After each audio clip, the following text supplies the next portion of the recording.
السلام علیکم۔ اسلامک کوسس کے ساتھ میں ہوں کوثر۔ سورہ الانعام قرآن پاک کی چھٹی سورہ مبارکہ جس کے 20 رکوع اور 165 آیات ہیں۔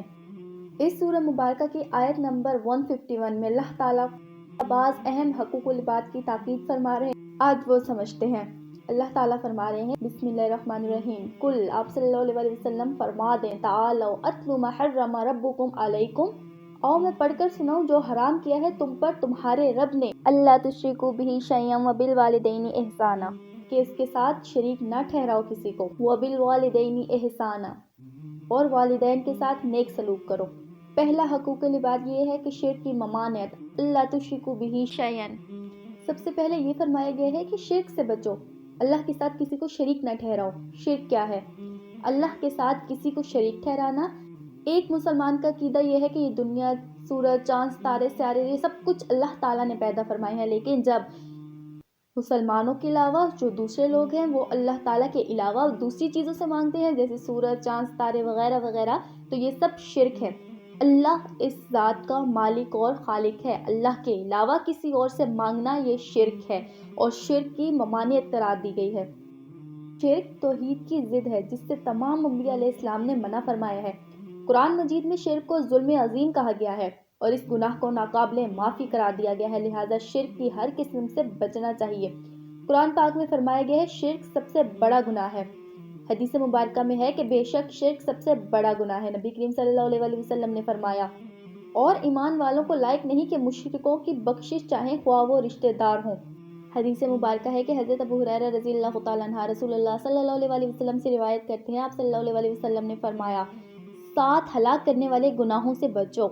لوگوں نے پوچھا اے اللہ کے رسول صلی اللہ علیہ وسلم وہ کون سے گناہ ہیں؟ تو آپ صلی اللہ علیہ وسلم نے سب سے پہلا گناہ جو ذکر فرمایا تھا وہ یہ تھا کہ اللہ کے ساتھ کسی کو شریک ٹھہرانا۔ تو اس حدیث مبارکہ سے بھی آپ اندازہ لگا سکتے ہیں کہ جو سب سے بڑے گناہ ہیں، جو 7 سب سے بڑے گناہ ہیں، ان میں ایک بڑا گناہ اور سب سے بڑا گناہ اللہ کے ساتھ کسی کو شریک ٹھہرانا ہے۔ اسی طرح سے رسول اللہ صلی اللہ علیہ وسلم نے فرمایا تباہ کر دینے والی چیز اللہ کے ساتھ شرک کرنا ہے، اس سے بچو، اور جادو کرنے کرانے سے بھی بچو۔ رسول اللہ صلی اللہ علیہ وسلم نے فرمایا اگر تم کو ٹکڑے ٹکڑے کر دیا جائے پھر بھی شرک نہ کرنا۔ اسی طرح سے سورہ النساء آیت نمبر 116 میں ارشاد ہوتا ہے اللہ کے ہاں بس شرک ہی کی بخشش نہیں ہے، اس کے سوا اور سب کچھ معاف ہو سکتا ہے جس سے وہ معاف کرنا چاہے۔ جس نے اللہ کے ساتھ کسی کو شریک ٹھہرایا تو وہ گمراہی میں بہت دور نکل گیا۔ اور سورہ مبارکہ میں جو اہم حقوق العباد کی تاکید کی گئی ہے اس میں بھی ہمیں شرک سے ممانعت اختیار کرنے کا کہا گیا ہے، اللہ تشرکوا بہ شیئا، شرک سے بچو۔ پھر آگے ارشاد ہوتا ہے وبالوالدین احسانا، اور والدین کے ساتھ نیک سلوک کرو۔ اللہ تعالیٰ نے اپنے حق کی عبادت کو بیان کرنے کے ساتھ والدین سے حسن سلوک کا حکم دیا ہے، یہاں تک کہ اگر تمہاری زندگی میں وہ دونوں یا ایک بڑھاپے کو پہنچ جائیں تو ان کو اف تک نہ کہنے کا حکم ہے۔ رسول اللہ صلی اللہ علیہ وسلم نے باپ کی رضا کو اللہ کی رضا اور باپ کی ناراضگی کو اللہ کی ناراضگی قرار دیا ہے، اور ماؤں کے قدموں تلے جنت کا ارشاد ہے۔ یہ سب اس لیے ہے کہ ہم دین و دنیا دونوں میں کامیاب و کامران ہوں۔ سورہ البقرہ میں ارشاد ہوتا ہے اور ماں باپ کے ساتھ بھلائی کرو۔ نبی کریم صلی اللہ علیہ وسلم نے فرمایا والدین کی رضا میں اللہ کی رضا اور ان کی ناراضگی میں اللہ کی ناراضگی ہے۔ حدیث ہے کہ والدین کا فرما بردار جہنمی نہ ہوگا۔ اسی طرح سے حدیث مبارکہ میں ہے کہ والدین کی نافرمانی سے بچو اس لیے کہ جنت کی خوشبو 1000 برس کی راہ تک آتی ہے، اور والدین کا نافرمان وہ خوشبو نہ پائے گا۔ آج کے دور میں لوگ والدین کو وہ عزت، وہ احترام نہیں دیتے جس کا حکم ہمیں قرآن پاک میں ملتا ہے، جس کا حکم ہمیں اسلام میں ملتا ہے۔ والدین اگر آپ کو کسی چیز سے منع کریں تو آپ منع ہونے کے بجائے الٹا وہی کام ان کو کر کے دکھاتے ہیں۔ آپ سنیں حدیث مبارکہ میں ہے جنت ماں کے قدموں کے نیچے ہے اور باپ جنت کا دروازہ ہے۔ بہت سے لوگ ایسے ہوتے ہیں جو ماں کو تو پریورٹی دیتے ہیں لیکن باپ کو وہ عزت، وہ مقام نہیں دیتے۔ حدیث مبارکہ میں ہے کہ جنت ماں کے قدموں کے نیچے ہے، اسی طرح فرمایا گیا ہے کہ باپ جنت کا دروازہ ہے۔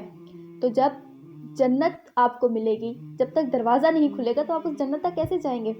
آپ اگر ماں کی خدمت کر کے جنت حاصل کر لیتے ہیں لیکن جو باپ جنت کا دروازہ ہے وہ دروازہ ہی نہیں کھلے گا تو آپ اس جنت تک جائیں گے کیسے؟ تو اس لیے ماں اور باپ آپ کے سامنے زندہ ہیں، سلامت ہیں، تو اللہ انہیں سلامت رکھے، ان دونوں کی عزت کریں، ان دونوں کی قدر کریں، ان دونوں کی خدمت کریں۔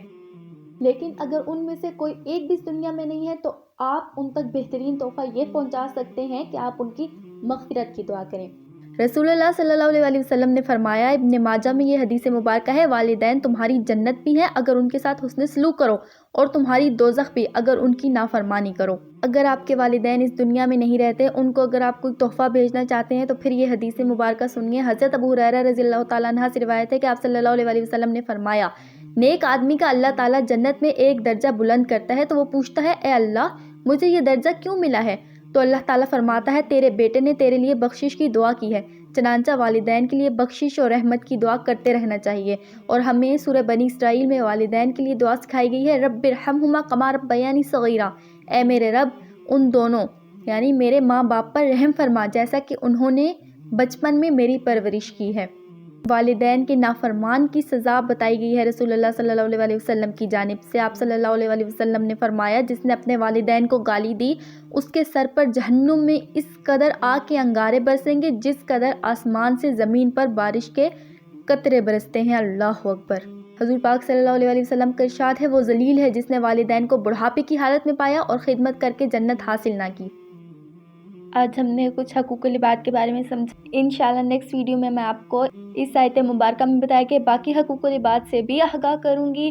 ابھی تک آپ نے میرا چینل سبسکرائب نہیں کیا تو جلدی سے سبسکرائب کر لیں اور بیل آئیکن کو دبانا مت بھولیے گا۔ اللہ حافظ۔